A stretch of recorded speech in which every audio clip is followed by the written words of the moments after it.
Folks, this is the podcast game right here. Independent as hell. Mike is taking his cat out.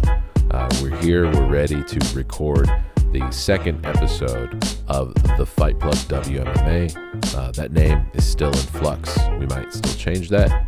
Maybe we'll stick with it. We'll see. I'll take this moment to let anybody know, if you were waiting with bated breath on the regular episode of the Fight Plug this week, not sure if it's going to happen this week. I was just explaining to Mike that I was ran into some technical difficulties recording that with Brandon. We were about 25-30 minutes in. We had just finished talking all about the Haney versus Lomachenko fight, and I realized I wasn't recording his audio. So I don't know if it's going to work out with Brandon to reschedule for later this week, and by the time we do, that episode's going to come out way too late. So we're just going to go ahead and make this a full-on WMMA week. And there's Mike. He's back from letting his cat out. Welcome back, Mike. Thank you for joining me again. We're here to recap this WMMA heavy fight night, UFC Fight Night Dern versus Hill from the UFC Apex Center in Las Vegas, Nevada. We had 4 WMMA bouts to cover on this one, and we're going to jump right in. We're going to do what you proposed we do last time and start from the earliest fight and work our way up to the main card, and we'll do just that with Natalia Silva versus Victoria Leonardo.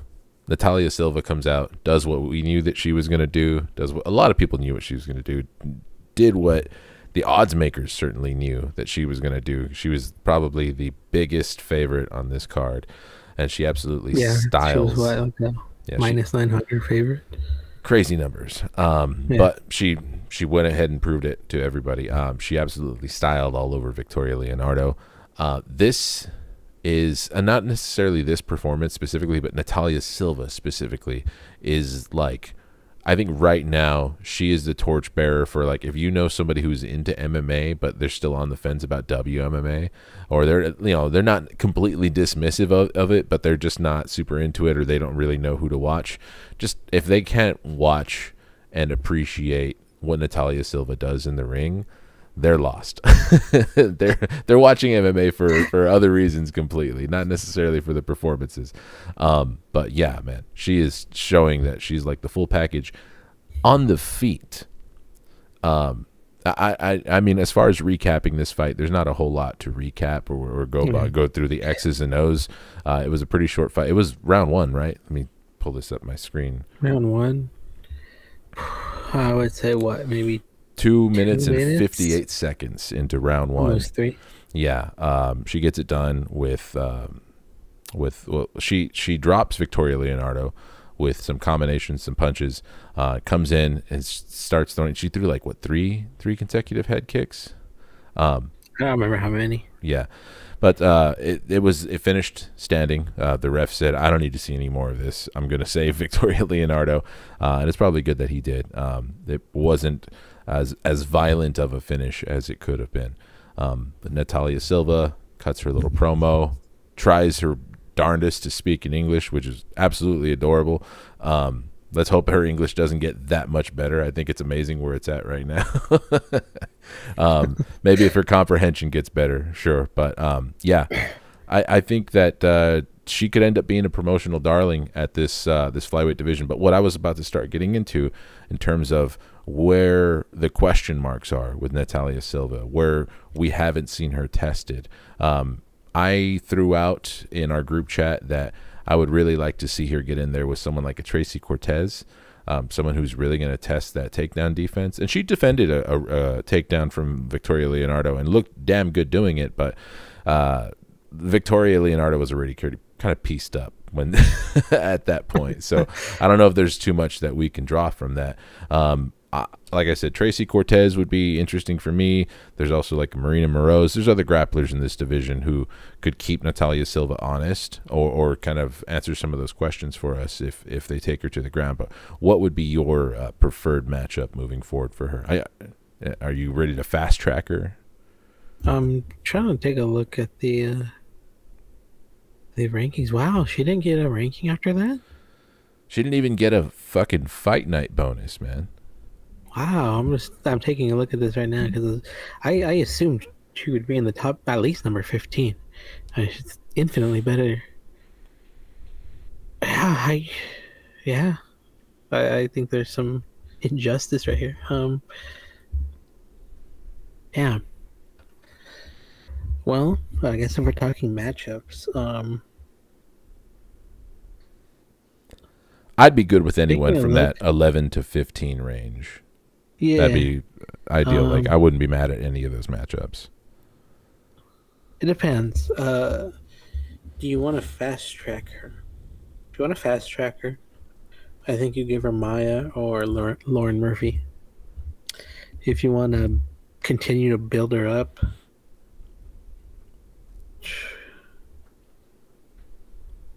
I want to say Macy Barber, but I don't know if that's really going to teach us anything. Macy Barber ducks that fight too. Well, maybe she doesn't. Maybe Macy Barber thinks, "Oh, I'm gonna be the one who puts this girl on the cage or takes her down." Her and Silva and Hebas friends? Good question. I'm not sure. I'm not aware if they are. Okay, I wasn't sure if they like trained together or not, because I remember who trains with Grasso. Aldana. Grasso. Doesn't Hebas train with Grasso? No, I don't think so. No, I'm fucking tripping right now. Then I'm trying to remember who trains with who right now, and so that's why I don't know. But if they're not friends and they don't train together, then I think Amanda Hebas is probably one of the best matches you could give her right now. That would be a good one, and I think that's a smart one too, promotionally. Both of them kind of check some of those boxes. Like, I feel like Natalia Silva right now is what we thought Amanda Hebas was going to be for a little bit, even down to her personality and how like her how charming she can be when she's doing scrums and stuff like that. And I think promotionally that's a good move too, because Hebas, as we know, can be a little bit stubborn and will be willing to stand with Natalia Silva. So in a way, like, she can kind of check off that like higher level grappler matchup with someone like Hebas, who might indulge her a little too much in the stand-up before she decides to take it down. And that we might not get all of the questions answered that we want, but it would certainly be satisfying. I'd be totally down with that. Where is she standing in the Hebas? I was taking a look at the rankings. Number 9 currently. She is number 9. Yeah. And I think Natalia Silva, if I'm predicting her future, Mystic Mike. I want her to be champ. I think she actually beats.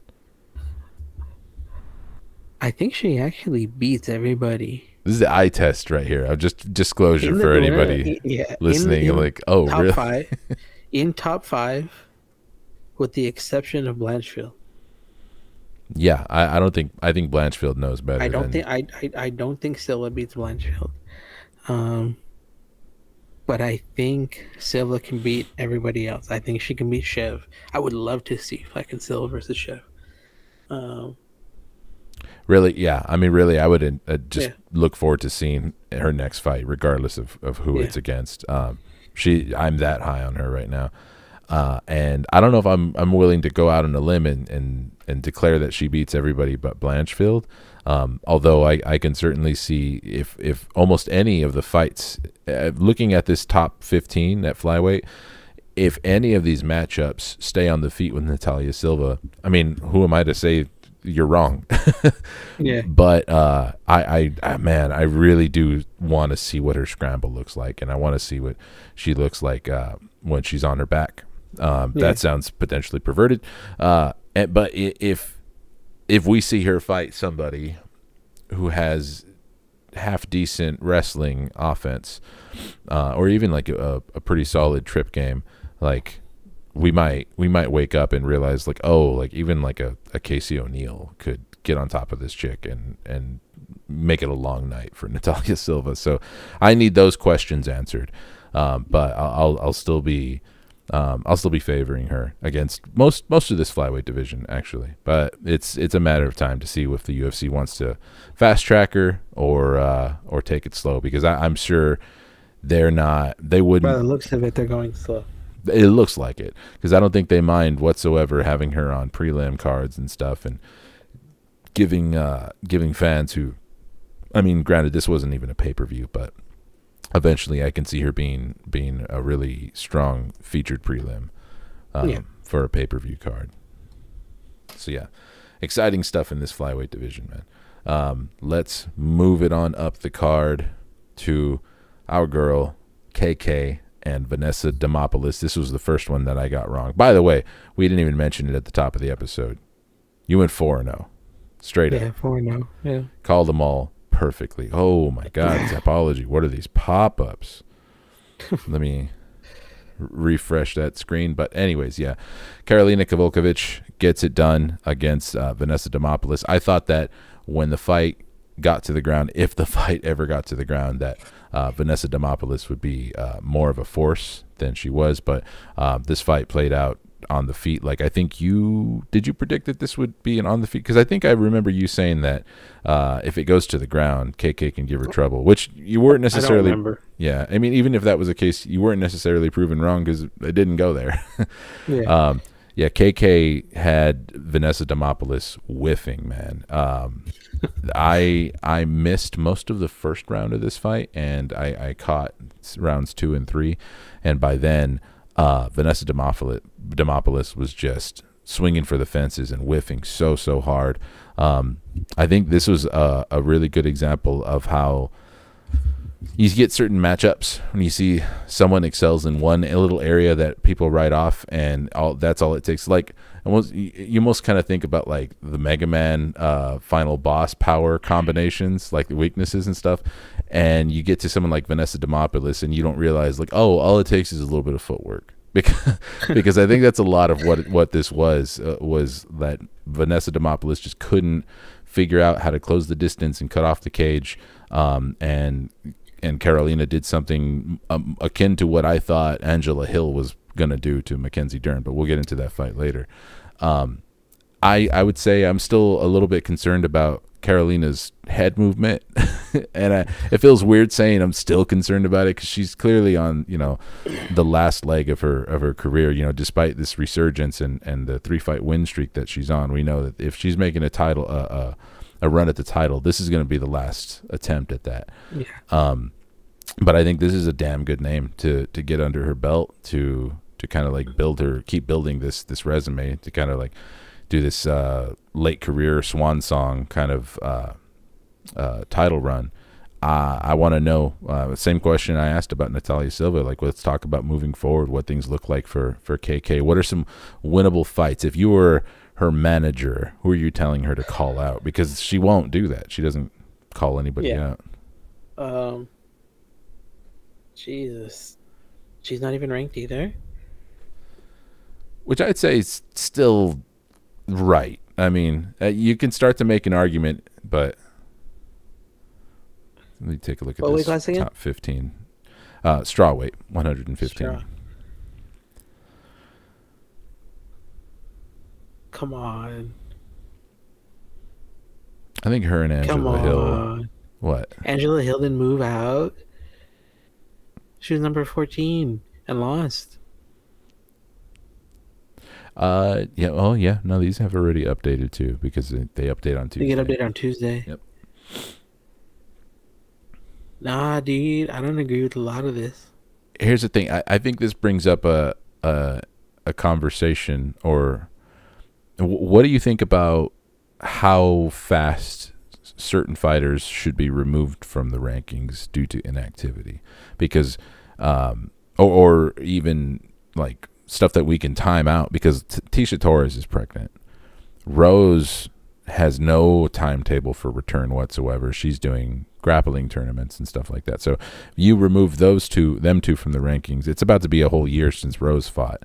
So if like 12 months tends to be the qualifier, which would probably be the same for Tisha Torres roughly, then there's space for two more names, and then you might end up seeing Carolina come in at 14 or 15 with those adjustments made. So that's something to consider. I mean, I'm fine with the year. I think as soon as that year, if she's been out the year, then I'm fine with being removed from the rankings at that point. But if we're talking about, I don't know. I just think that you're on a 3-fight win streak. Come on, let me pull something up real fast. I just want to make sure I have.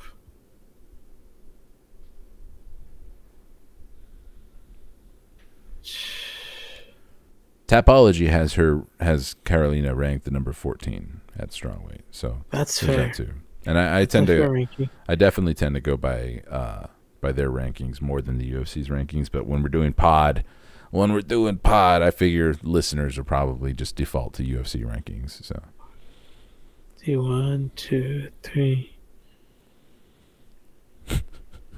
Oh shit! 4. what 2 and 5. This is great pod. Just Mike counting, dude. I'm counting losses. I mean, I know these rankings don't mean much, right? Come on, like, she's on a 3-fight win streak. I mean, Angela Hill's 2 and 5. This coming off the loss, she's still ranked. I don't agree with that. It's tough. And when you look at those 5 losses of Carolina too, I mean, Yan Xiaonan is one of them. She was for just a bit. We all thought she might jump over Amanda Lemos for a strawweight title shot. She's doing great right now. Alexa Grasso is the flyweight champion. Michelle Waterson Gomez is she's always there. It was a decision loss. Most of them were. And then of course Jessica Andrade. I mean, there's no shame in losing to Jessica, especially when we talk about the lack of head movement of Carolina. That's a bad matchup for her. That's a fight I wouldn't mind seeing her run back though. If KK wanted to, I think that's a fight that will really put her on the map if she's able to run that one back and get the win over Jessica Andrade, get payback, dude. Yeah. I think that would be an interesting move for her. Michelle Waterson's like what? 2 and 5, 1 and 6. Like, I'm just like, I'm pulling these rankings. I don't know what qualifies this and that. Well, she's on like a 3-fight losing streak, and you're number 12. Meanwhile, KK's a 3-win streak and not ranked. Let me tell you, this is something.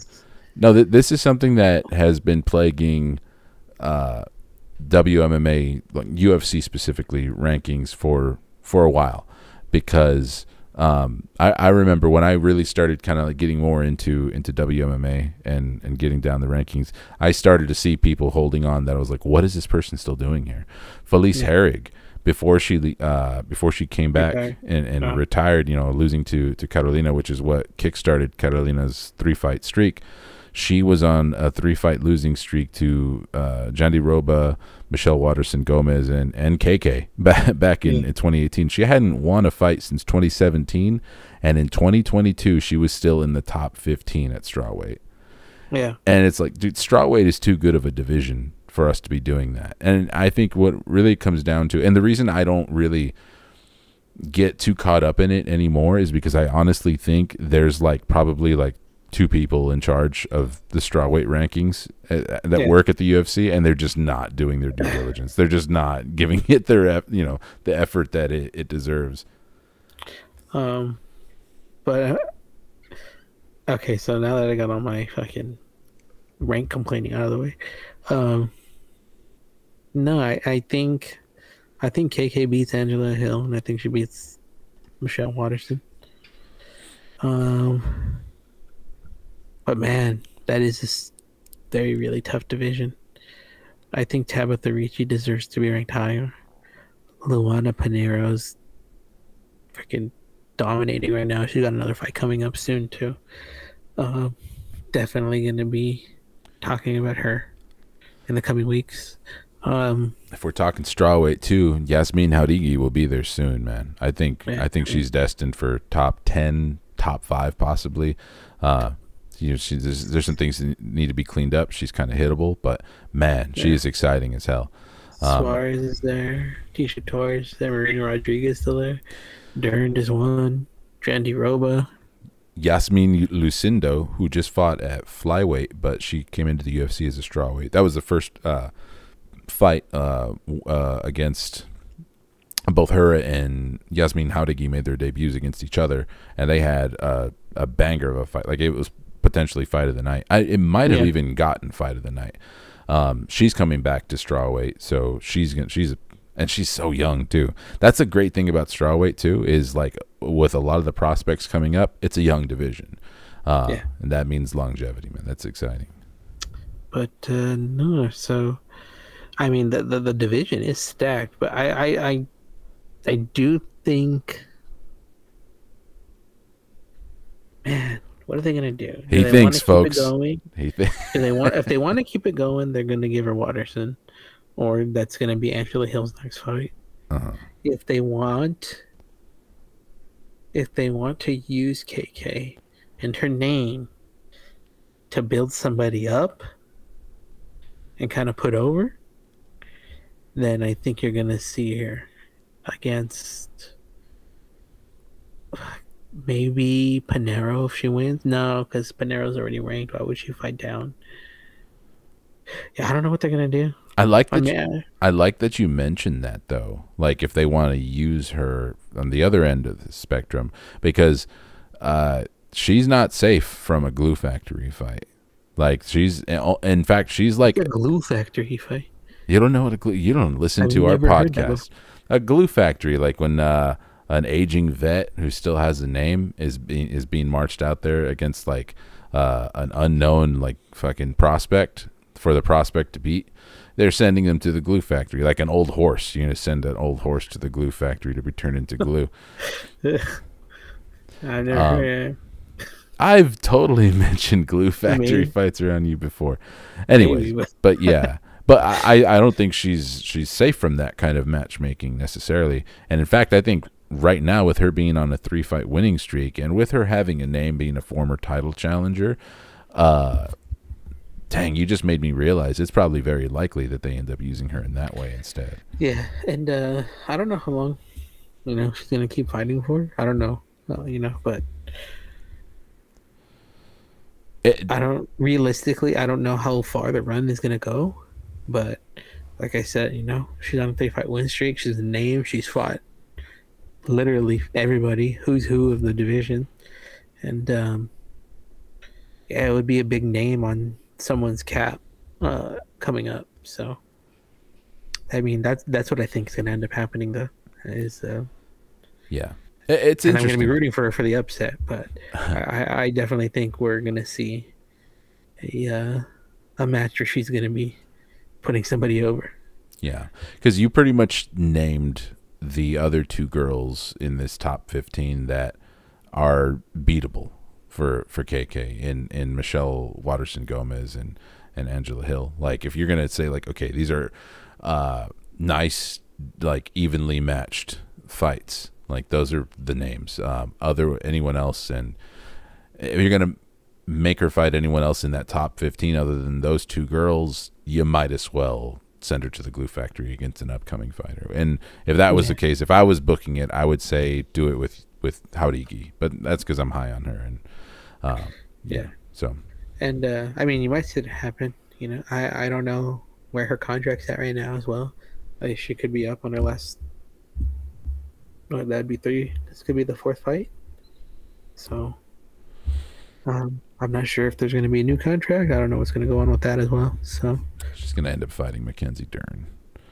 That's another thing to take into account. If it's going to be your last fight on the contract, it kind of makes it more likely that you're going to be used to put somebody over. But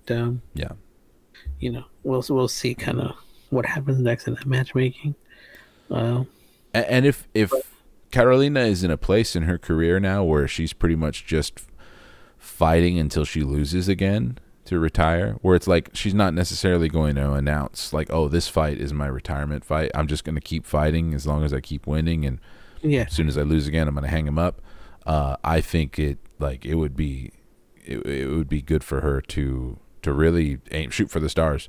Like at that point, you know, if you're going to take an L against like the highest level of opponent, or to try and do it on the biggest stage possible, which is kind of why I like the potential, the idea of her saying like, hey, I want to run it back with Andrade. Like I want to make that one right, because that was probably her roughest loss. Like she got knocked out clean. Like that was a tough one, man.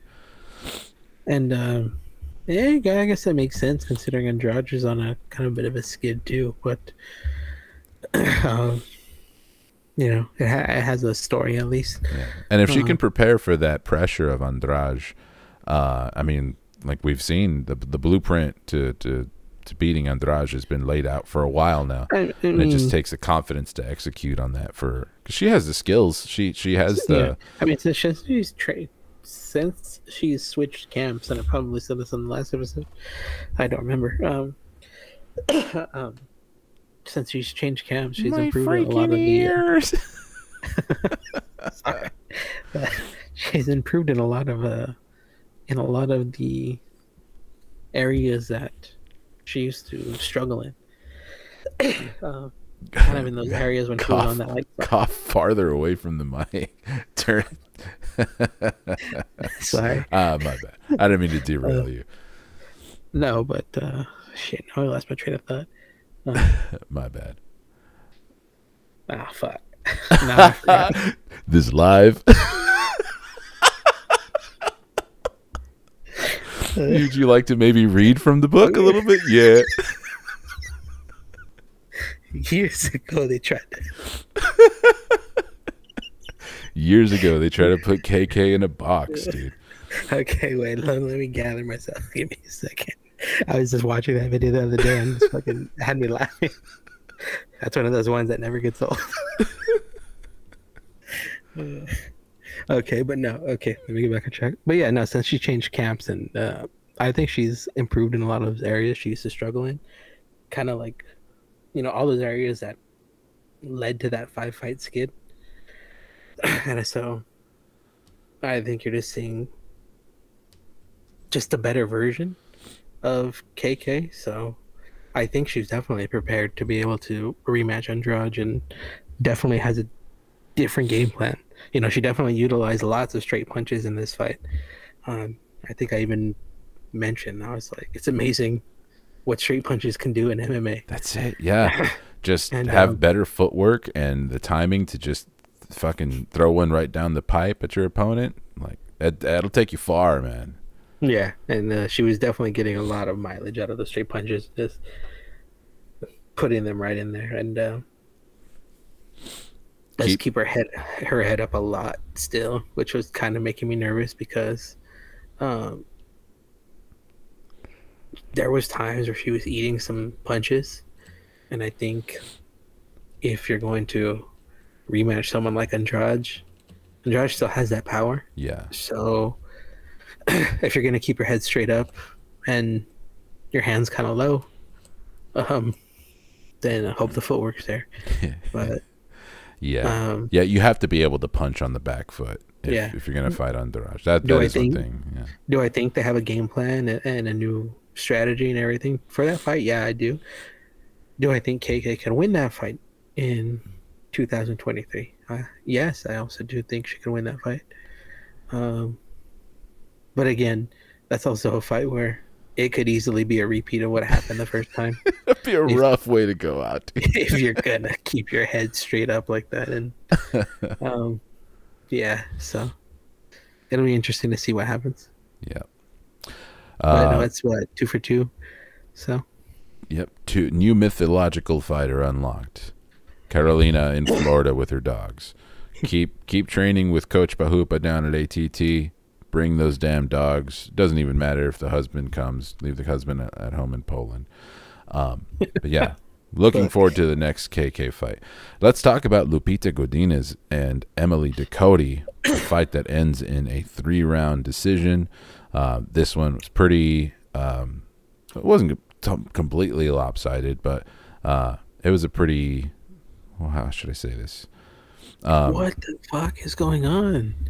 Lupita didn't get ranked either. You looking at the UFC rankings still? Yeah. Let me scroll back now.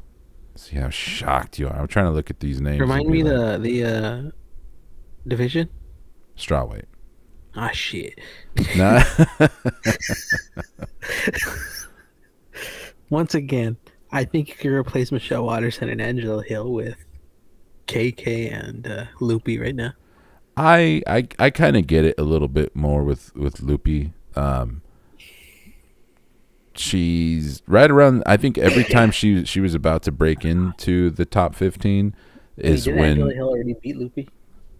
Yes, she did. Ah, shit, And my argument goes out the window. And that was the fight that really was about to probably put her in the top 15. And yeah. So she came up short in that fight. And I mean, we'll talk about that. We were destined to bring that fight up anyways because it exemplifies probably one of the more frustrating things about Godinez. And it played out in this fight also, even though it worked out for her. She still got the win. And it was a pretty hard fought fight against Emily Ducote. It certainly wasn't easy, but there was no controversy about this decision is what I was trying to say. And props to her for doing it on relatively short notice. I think it was about just under 2 weeks notice. 2 weeks about, yeah. Yeah, she filled in for Polyana Viana. And she came in and she did the damn thing. But she still didn't really try and wrestle. I think at the end of the 3rd round, she went and got a takedown just to kind of seal the deal. I believe so. She's not out to make the fight any easier for herself than it has to be. She still really wants to go out there. And I kind of stand by my comparison that I made in the chat, which I don't remember if either of you guys reacted to or what you guys really thought about it. But I called her the female Michael Chandler without the power. Oh yeah, I do remember you guys reacting to it. I'm not going to mention the other detail, but yeah, she kind of has the same game plan where it seems like she's her intention is to go out there and to entertain as much as it is to win the fight. And we've seen this really good offensive wrestling game of hers that she has. Her sister is some kind of Pan Am international wrestling champion, so she has. I didn't know that. Yeah, so that's where she gets it. That's one of the biggest resources I think that she has, but she's so reluctant to use it in these fights. And like I said, still worked out here with Emily Ducote. And I think that, I'd rather she have it in her back pocket, I guess, in case she ever needs it moving forward, instead of just truly being one-dimensional. But yeah, now she's on a 2-fight winning streak. Though I feel like I'm shitting on her, even though she won this fight. But yeah, now she's riding two wins over Emily Ducote, Cynthia Calvillo. That's her recovering from her 2022 loss against Angela Hill. And I have a feeling we will see her probably in the cage within the next 2 to 3 months, given how her propensity to take short notice fights and just being willing to get in there and scrap with anybody. I predict her in August, September, probably the next time. Yeah, July at the earliest. She'll be back. And you know what? She called her own. She didn't say a name or call out an opponent, but she did say, "Hey Dana, September 16th, let's do it." And I don't even know if they have a card planned for that date for Mexican Independence Day. Oh, okay. But smart of her to be hey, let's keep working that angle, because it's clear that the UFC wants to push the Mexican. They have 3 Mexican champs, 2.5 Mexican champs, however you want to say it right now, and I think it's smart. Potentially 4. Yeah, potentially 4, and that'll be a fun breakdown when we get to that one. So I think it's smart of her to kind of keep wanting to work that angle and say, hey, lump me in. let's build a badass Mexican card and put me on it. In retrospect, that Angela Hill loss that's a rough blemish on that record. Especially when we saw what Mackenzie Dern could do with Angela Hill. just Yeah. using, ground control. I'm not liking that one. To That one hurt me. That one hurt me, man. I think I was due for some good points on verdict for that one too. But yeah, that was a tough loss too. I think I had some points on Loopy on that one too. But man, strawweight division that's something, man. There's so many amazing matchups you can make right now. I mean, and I need to pull up. Let me go to the Tapology strawweight rankings because I want to. Michelle Waterson's fighting one of these people. No. Here's a really good fight for. Oh, they have her listed as a flyweight. I'm trying to get to the strawweight rankings, Tapology. Okay, let me click on Angela Hill's name, and then it'll get me there faster.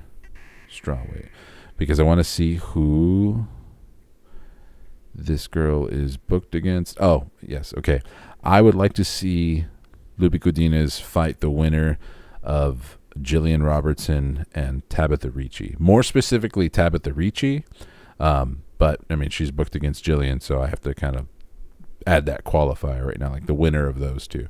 But, yeah, I think Tabitha Ricci versus Lupi Godinez would be fun. Or the winner of Yasmin Jauregui and Denise Gomez. That fight's happening in July. And the Jillian Robertson and Tabitha Ricci fight going down on June 24th. Yeah, a lot of options for her there. Even Polyana Viana, that would be a fun one. She filled in for Polyana to fight Emily Ducote. So God damn, what a division! When Polyana's ready to go again, like that would be a good one too. Polyana and Lupi. Like I said, Angela Hill and Michelle Waterson will be out of these rankings after their next fights. Fuck it, Loma Luke Boone Me. She's on a 2-fight winning streak. Damn, she's in that one too. This division is amazing. Man, I'm so disappointed that my episode with Brandon didn't work out last night. I totally wanted to make the joke when we were talking about Devin Haney versus Lomachenko. I wanted to be like, normally when I hear people saying Loma, of course I'm thinking about women's strawweight, Loma Luke Boone Me. I don't default to Lomachenko because I don't know anything about boxing. But alas, I didn't get to make that reference. I'm sure that would have just killed with all the regular listeners. Man. Yeah, I don't know. Yeah, just finish the sentence right there. That's you're gonna put that on your Fight Plug tombstone. I don't know.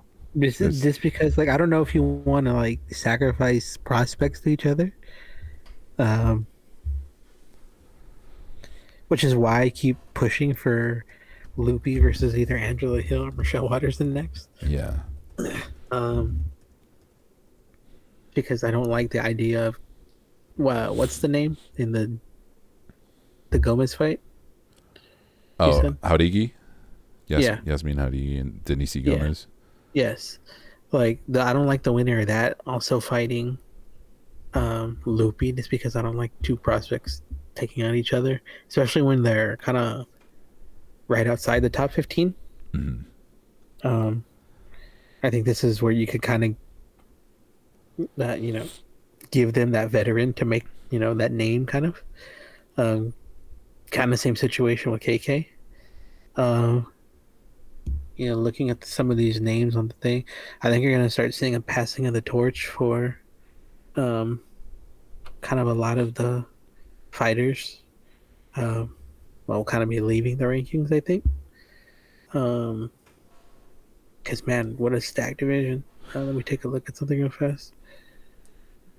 I think that's what makes, and I predicting how the UFC is going to match make for strawweight and flyweight is so difficult because it's a harder read to get to really get an idea of like what they're going to do with any given girl, because like I kind of alluded to earlier, I sometimes get the sense that they don't really care, that they're just when you get down into the women's divisions, they're just kind of like auto matchups almost, whereas in some of the men's divisions it's a lot more evident like which fighters are in the good graces of the UFC and are going to get some favorable matchups versus other fighters that are going to have to fucking fight the entire division before they get a shot, you know? I think one of my predictions right now, I'm going to go ahead and say it, is that Tisha Torres, Michelle Watterson, and Angela Hill will be out of the rankings by this year. I think that's a pretty safe three names to predict to be out. Yeah. And I think you're going to see Loopy in there. I think you're going to see, who else we're going to see in there?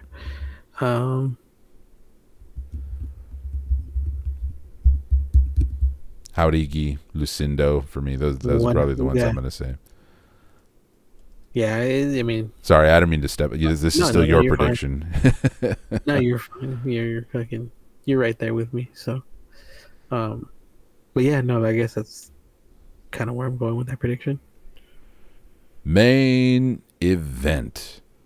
Mackenzie Dern defeats Angela Hill.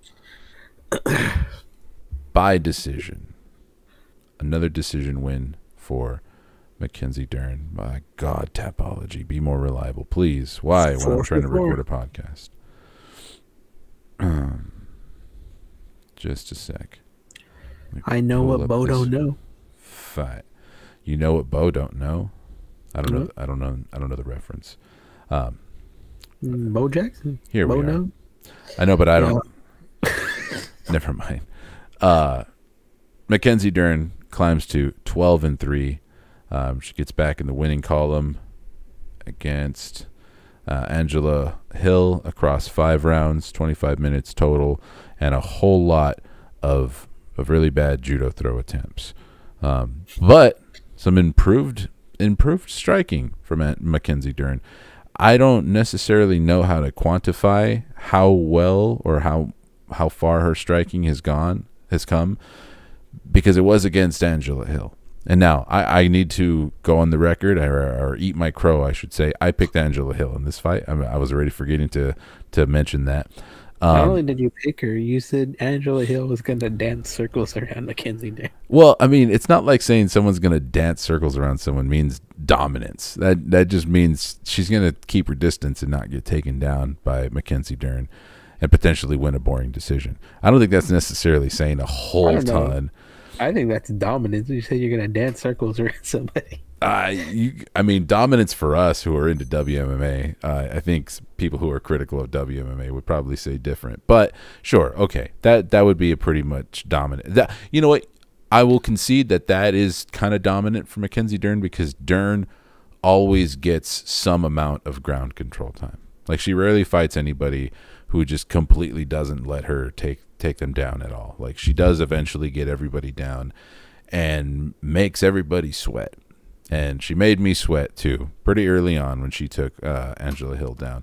In round 2, Angela Hill had a better round, and I would say that's probably the only round that Angie won. Round? Yeah, if anybody gave that round to her, because some of those scorecards are pretty rough. But I think that was the result of some 10-8 rounds. There was a couple of 10-8s, I think. I know Verdict had it. I want to say 3 10-8 rounds. Yeah.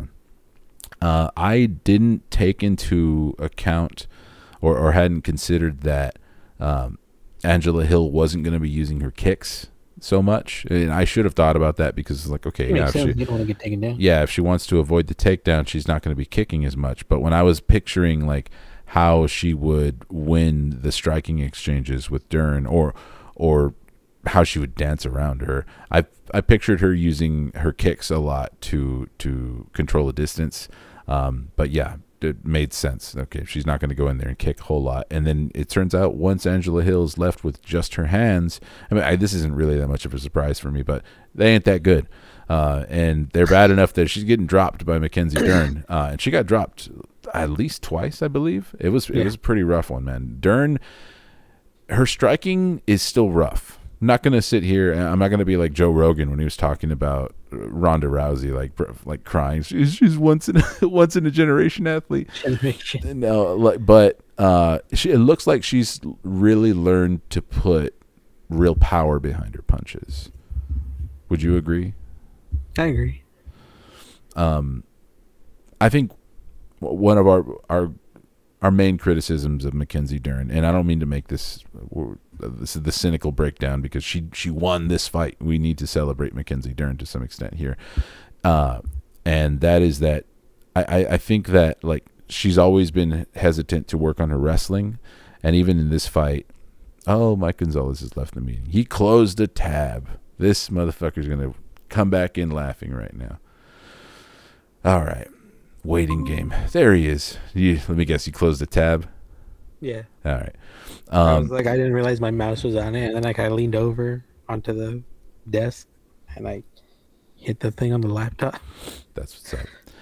So I was about to talk about how one of the frustrating parts about Mackenzie Dern's game is how amazing she is with her ground control and her jiu-jitsu and her grappling, and how little effort she's put into expanding her offensive wrestling game, or really working on more practical ways to get the fight to the ground, to put her in those scenarios.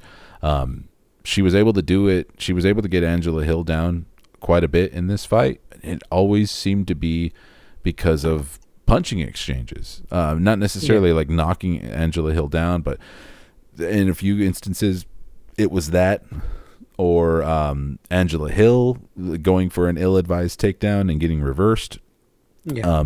But if you look at Mackenzie Dern's takedown accuracy, it's like 14% or something in the UFC. It's very, very low, and I really want to see her work on that, because I think she could be a force if she actually upped that number to like even 35-40%, which is a big jump. I shouldn't say it like it's insignificant. I think she would be a really, really scary presence in this division. I mean, it's the main criticism she's always had. Is she's got good ground control, she's got good jiu-jitsu, but at a certain point, you got to be able to get that fight there, and there's going to be really, really good defensive wrestlers and really good defensive kind of grapplers in general that are going to want to keep that standing. And so, or just girls who will scramble, who maybe aren't even the greatest wrestlers or grapplers, but they just won't surrender a position. They're going to make you work for every single moment, and that's still going to be a lot for some jiu-jitsu players to handle. But I'm sorry, I didn't mean to step in. Yeah, no, but and it's a good win for Dern. Angela Hill, definitely, she's a veteran, been around, fought, who's who as well. 38 years old is Angela Hill. And I think also set a record as 2 as well in the fight, with strikes. Fuck that record. Fuck that record. Oh, like the most accurate strikers? The most significant strikes in she's now number 2 for most accumulated significant strikes in her career. And I say fuck that record because she surpassed Joanna. I think that the whatever bean counters decided that Angela Hill broke that record, they don't know what a significant strike looks like. I'm not even going to acknowledge that record. I'm sorry. So, solid record, as she said. But no, I guess when I'm looking at the names, when I'm looking at fighters like Rose, Yan, Amanda Lemos, even Andrade, even Jandiroba, I don't see Dern outstriking them, and nor do I see Dern out wrestling them or being able to get that fight to the ground. Outside of some. She already has a win over Virna Jandiroba, by the way, just to remind you. That's what I thought. Yeah, decision win in 2020. And I believe that fight mostly took place on the feet. I think, I don't think it was quite the 2020, and it's definitely a fight I think you could potentially see ran back. They're number 6 and 7 right now, but I do think that I don't know. I think we've I think unless that offensive wrestling starts to get better, like you said, to be able to use that jiu-jitsu and control, if that doesn't get better and that stays at 14% or continues to get lower, then I think around number 7 is probably where Mackenzie Dern will sit, because I don't think anybody else above that is going to be outstruck by her, or is going to, they're going to defend whatever takedowns that are attempted. And if that fight doesn't get to the ground, it's going to be a long night. So, like I said, it's a good win, but when I'm looking into like, okay, what's the road looking like for Mackenzie Dern? I, depending who she gets matched up against, and whenever we cover that fight, I don't know if I see her winning her next fight. Especially, it's always talked about how she's, one of the top grapplers, BJJ artists in the UFC. That's 3 fights in a row now where I feel she probably potentially should have won. Mm-hmm. Probably should have finished the fight. I'll say 4 fights. And as I was watching the fight, and granted, when someone is in pure defensive like mode, when you're grappling, like even if you're Damian Maia, like and you've seen it in Damian Maia fights, when people go into like 100% defensive mode, like, I'm not gonna try to improve my position. I've conceded the last 2 minutes of this round, and I'm just gonna survive the next 2 minutes. It is very, very, very difficult to submit somebody once they go into that kind of survival defensive, time it out. That's a good point. Because they're not going to make mistakes. They've given up trying to move positions. They're just going to stall it out. So, I understand that, someone like Angela Hill, who's definitely a veteran, is going to be aware, and there was definitely times in the fight where, even though there was no kind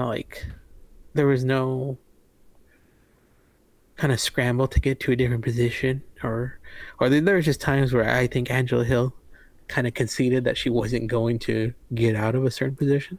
Yeah. And she kind of went into that defensive mode. And, Mackenzie Dern, did definitely try. There was definitely some good ground and pound in that fight that she showed. That's what I was going to mention. Yeah. There was times where I think he probably could have stopped it. I wouldn't have been mad at it. The ref let it go though.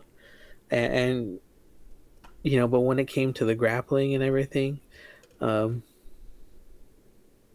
was definitely strong control, but I do think I think this is another fight that should have been a finish. And I, even though she's got the strong control and she has good ground and pound,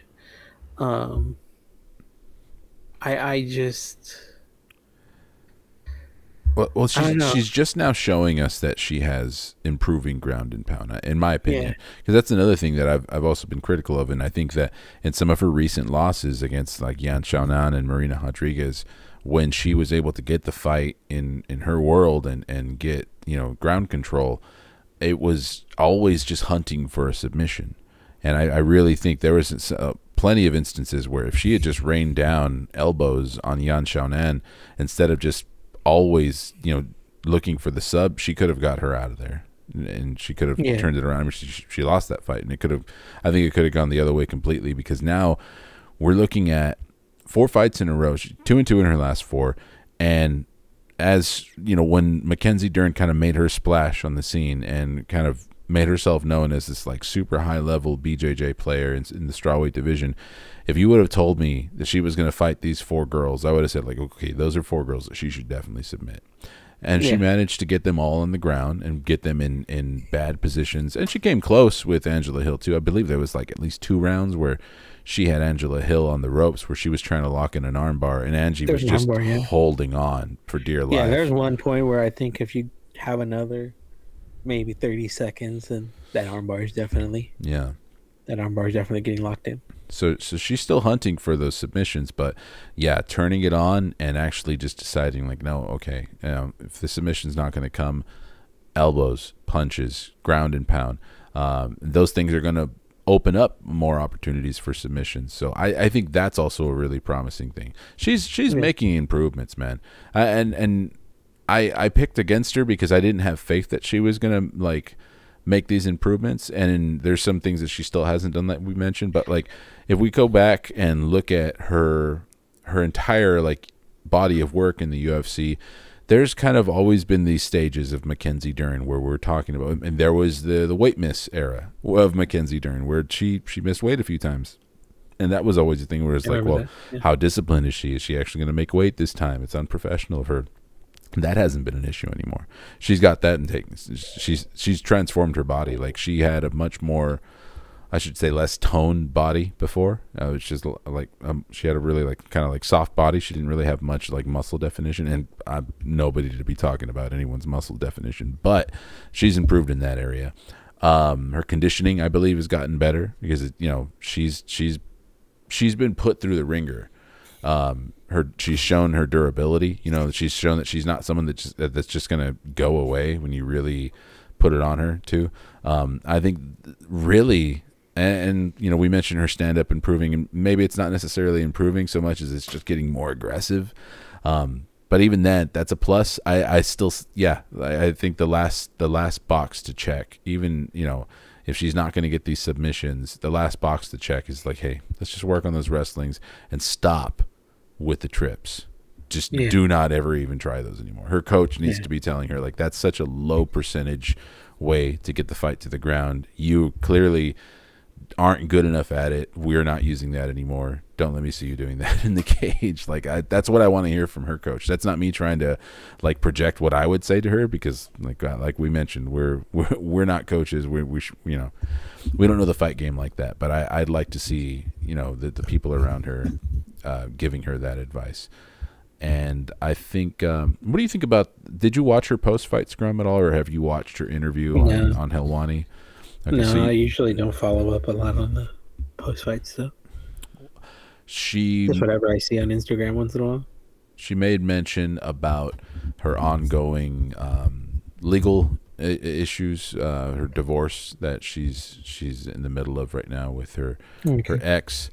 She said that some of that stuff was kind of affecting her, more affecting her training, like her ability to focus. Like she didn't really say that it affected her in the cage. Once she was in there doing her thing, it wasn't on her mind, but that it definitely split her focus and affected her, getting ready for the fight. And I imagine it definitely would. Absolutely, I couldn't imagine. Yeah. That the father of her child, and she did mention too, like there's allegations on both sides of domestic violence too. So it's even heavy. It's even heavier. She's saying that he was allegedly hitting her, and he's come back kind of saying the same thing. And I think the sad part is I think it's gonna get uglier, because it's a custody battle basically. So I hope for both their sakes and for their daughter's sake that's cleared up quickly and resolved in the most peaceful way possible. But also more just to kind of see her be able to clear the slate and fucking focus on fighting and growing as a fighter, because she called out Rose Namajunas also in the cage, and furthermore in her post-fight scrum. So if she wants to be ready for that kind of a fight, she can't have those kind of distractions. And I think she can upset Rose. I don't know if you mentioned whether or not you would pick her against Rose or not. And that's not just the Rose hater in me talking. Like, I really do think that like we might see Rose come back and just kind of realize like, what have you been doing, Rose? So I think it was the right call out. I think that is a matchup that the UFC is probably going to try and make happen.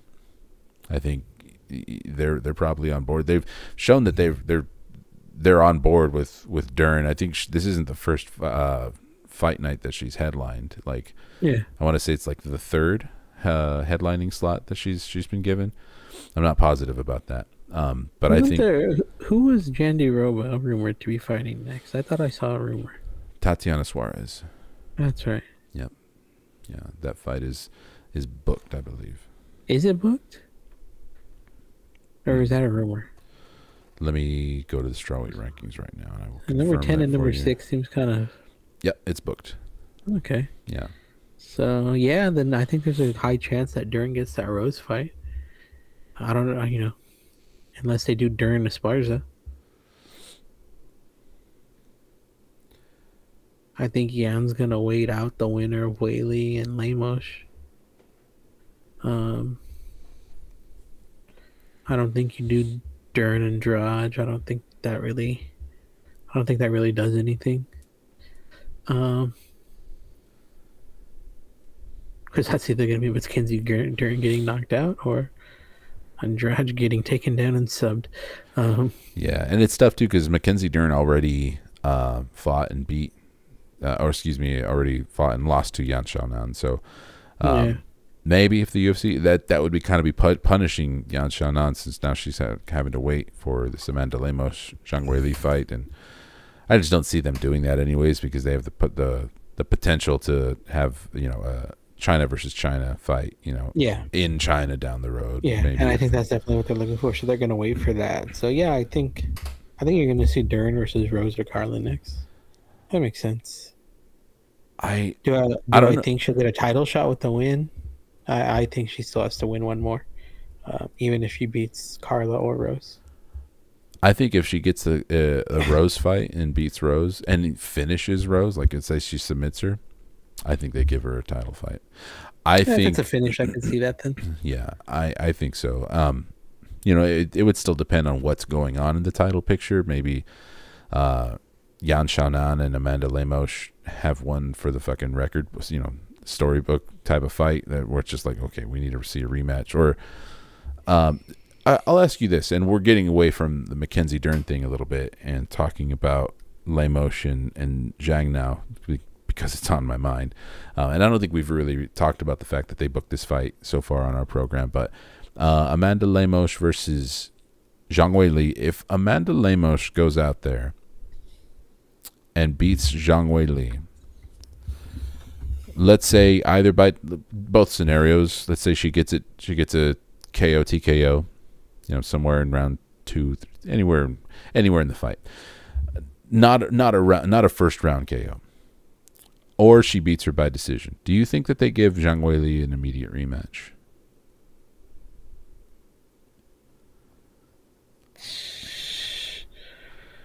No. I agree. I don't know if they won't, but I don't think that they should, because I think that there's just been too many immediate rematches in MMA in general, in the UFC in general, but especially when it comes to Zhang Weili and how she's been floating around the strawweight title picture. She lost her belt to Rose when Rose came back. The head kick. She got her immediate rematch there. I don't know. It's kind of hard for me to. Worst case scenario is if Weili loses, it means you lose Weili versus Xiaonan in China. But if, like you said, Weili gets knocked out round 2, you have Lemos as a new champ. I don't think Weili gets a title shot next. I think they do Lemos versus Yan in China, because now you have the opportunity to build your second, champion. True. In China, and which is also a big deal. So even though you might lose that, Weili versus Yan fight, which is originally wanted to be the big China versus China fight that they were going for, I think you still get an opportunity to create your next big superstar and champ in Yan Xiaonan if you end up doing her versus Lemos. So I think Listen, we're I we're don't I both don't we're both WMMA fans, but we're really gonna go calling Yan Xiaonan a potential superstar. I mean, I mean if she goes in there and beats Amanda Lemos in China in China, I for the guess if you belt, said a like superstar in China, okay, I'll concede I to mean that. that's what I'm talking about.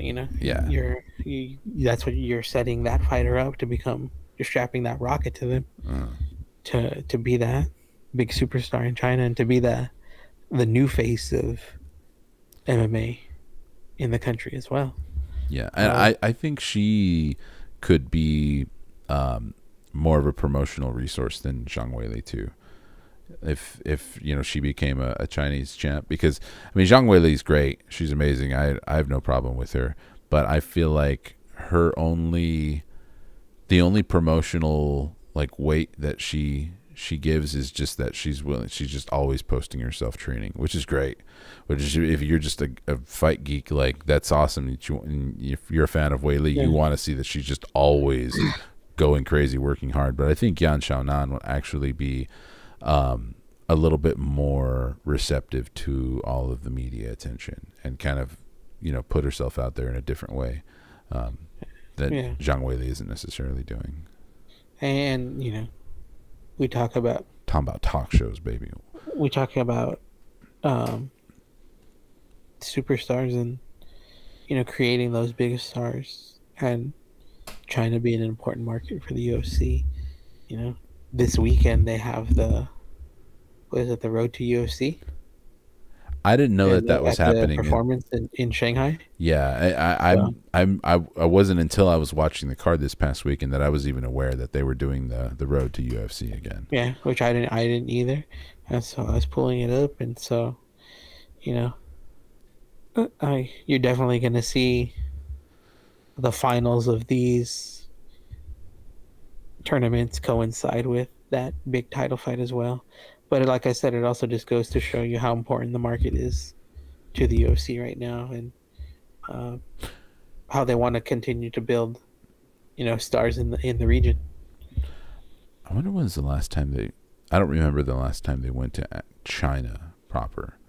Like I kind of wonder if they will just end up doing Singapore again or something like that. I'm not sure. Like they did last. I mean, their performance June. institute is in Shanghai, so. I don't know how big it is or what it's like, or if it's like kind of like the Apex Center. If they got something like that over there, I don't know how it's going, but yeah. I mean, it looks like I'm looking at the cards right now, and it's kind of getting off WMMA now, but it's just some interesting names. There's some people with some records, man. A lot of one-named fighters. We got more Mahashates and Lungiambulas. Oh, that Lungiambula is not a one-name fighter. What's that dude's full name? It's Kaisuke Sasu. This dude looks fucking insane. 11-2. It's come to that. We're just looking at random fighters' Tapology pages like, this guy looks insane. It looks like out of a video game, dude. Excuse me. I was over here giving you shit about coughing into the mic. Lion King. Tell me that man's name is not Lion King. It's his nickname. Oh, okay. All right, man. I'm gonna have to send you this later because I don't even know. Send it sooner than later. All right. I think that is it's a good time to go ahead and put a bow on this second episode of Fight Plug WMMA. We don't have any fights this coming weekend, so there are no, at least no UFC WMMA fights to cover. But we will be back. We do have some new fights, some new bookings that we mentioned a little bit on this show that we touched on. Virna Jandiroba versus Tatiana Suarez. That's a banger. And then, soon enough, we'll be talking about Amanda Nunes versus Irene Aldana for the UFC, the women's UFC women's bantamweight title. Fumbling over my words here. Not sure which order to put those in. It gets real wordy when you're talking WMMA because you always got to add the women's part or the WMMA. Yeah. Anyways, fun episode, man. really detailed breakdown. Shout out to anybody who's still listening. I haven't even checked to see what our numbers were on our last episode. Not sure how we did. 10. Well, that'll grow. We got to start somewhere, man. Any closing thoughts, Mike, that you want to add before we shut this one down? No, 4 for 4. We'll see how I keep it going. So yeah, if I do keep that going, then I think we're gonna start something. Hey, yeah, at that point, if you go undefeated, through the month of June, you have to host the show. You got to ask me all the questions instead, because I clearly don't know what the fuck I'm talking about. So look forward to that, folks, with potential role reversal on Fight Plug WMMA coming up soon.